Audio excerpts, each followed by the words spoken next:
SSC 25 batch আগামীকালকে তোমাদের প্র্যাকটিক্যালের মধ্যে দিয়ে ফাইনালি সবকিছু শেষ হয়ে যাচ্ছে। অ্যান্ড কালকে বৃহস্পতিবার 7টার সময় তোমার লাইফের এই যে এসএসসি থেকে এইচএসসির একটা মেগা ট্রানজিশন হচ্ছে।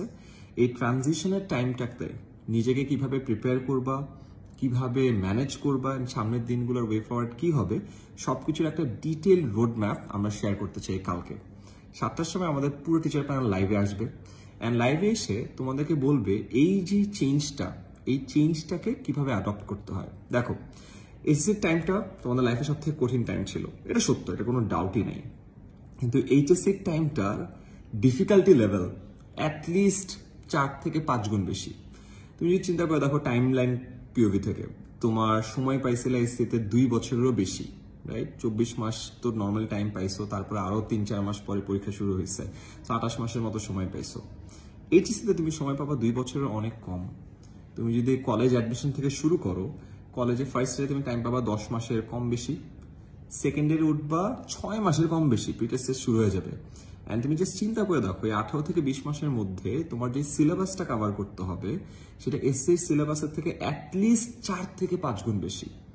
সো টাইম কমে গেল, সিলেবাস 4 থেকে 5 গুণ বেড়ে গেল। তুমি যখন কলেজে উঠবা, তুমি দেখবে প্রথম প্রশ্ন আসবে যে ভাই কোন বই কিনবো। এটা একটা বিশাল কোয়েশ্চেন মার্ক। তোমার আজীবন বই একদম সিলেক্টেড ছিল। এখন যারা সায়েন্সে আছো, পিসিএমবির প্রতিটা সাবজেক্টের মাল্টিপল রাইটারের বই।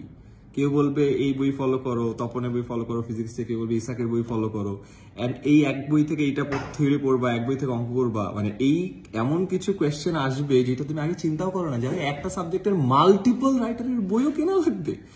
সো এটা একটা বিশাল কোয়েশ্চেন। অ্যান্ড এই পুরো টাইমটাতে তোমাদের উপর দিয়ে অনেক প্রেশার যাবে। তার কারণ আরেকটা আছে, এটা হলো এইচএসসির পরে অ্যাডমিশন।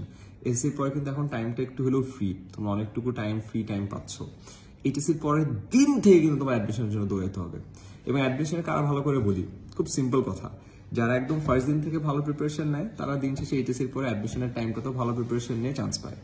যারা এইচএসসির টাইমে খুব একটা ভালো প্রিপারেশন নেয় না, ওই 4 মাস অ্যাডমিশনের আগে পড়ালেখা করে আসলে কেউ অ্যাডমিশনে খুব একটা ভালো করতে পারে না, আনলেস ওই 4 মাস একদম গড মোড অন করে তুমি ফাটাই দিচ্ছ।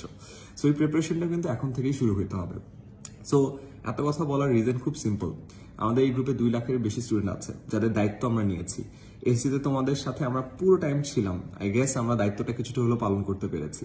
ইনশাআল্লাহ এই এসএসসি থেকে এইচএসসি শুরুর যে টাইমটা আছে, এই টাইমেও তোমাদের দায়িত্বটা আমরা নিতে চাই। কলেজ অ্যাডমিশন যারা পরীক্ষা দিবা, তাদের সবার জন্য কলেজ অ্যাডমিশনের আমরা একদম ফ্রি কোর্স নামাচ্ছি। যারা বাংলা ইংলিশ আইসিটি অনেক আগে থেকে স্টার্ট করে, তাদের জন্য ফ্রি ফাউন্ডেশন কোর্স নামাচ্ছি। এছাড়াও পুরো কলেজ লাইফের একদম প্রপার প্রিপারেশন শুরু